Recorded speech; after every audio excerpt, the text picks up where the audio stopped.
माँ भगवती सीता का प्राकट्य के संबंध में अनेक कथाएं प्रचलित है, जिसमें से एक बड़ा ही सुंदर प्रसंग संतों ने बताया है हमारे कथाओं में, इतिहास में, कि रावण की भूमि लंका के पास में आसपास में अनेक संत महात्मा आश्रम बना करके तपस्या करते थे, भगवान का भजन करते थे।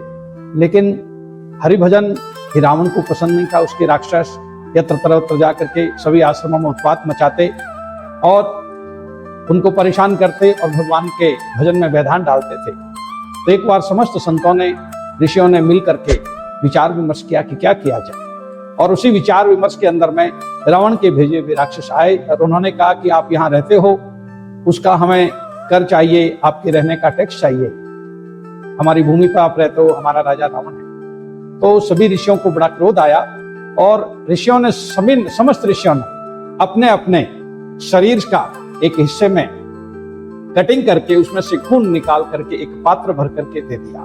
पात्र भर करके दिया और उन राक्षसों से कहा कि जाओ अपने राजा को दे देना, यह हमारा टैक्स है और इसमें है तुम्हारा सत्यानाश।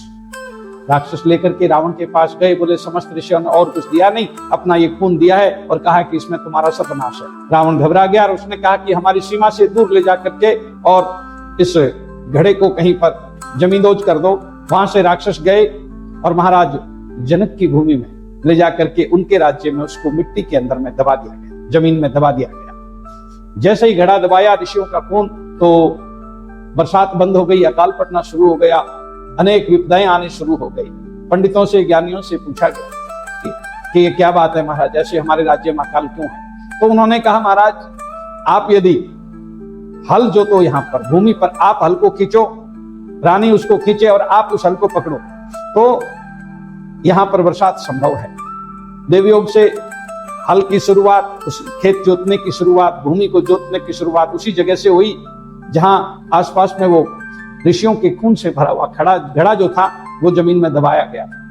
तो जैसे ही उसके अंदर हल का एक हिस्सा लगा और वो भूमि से बाहर आ गया और बाहर आते ही वो फूट गया और फूटते ही उसमें से एक कन्या प्रकट हुई। हल के अग्रभाग को शीत कहते हैं, चौ भी कहते हैं, शीर भी कहते हैं। तो उससे वो कन्या प्रकट हुई, रानी ने गोद में ली और उस कन्या का नाम रखा गया सीता। इसलिए सीता जी का नाम वैदेही भी कहते हैं, क्योंकि वो देह से उत्पन्न नहीं हुई, इसलिए वैदेही भी कहते हैं। इस प्रकार अनेक कथाएं माँ सीता के जन्म के कारण बने हुए हैं। जिस तरह से भगवान राम जी के जन्म के अनेक कारण हैं, वैसे ही माँ भगवती सीता के जन्म के अनेक कारण हैं। उसमें से ये भी एक बड़ा सुंदर हमारे कारण संतों के द्वारा सुना गया है।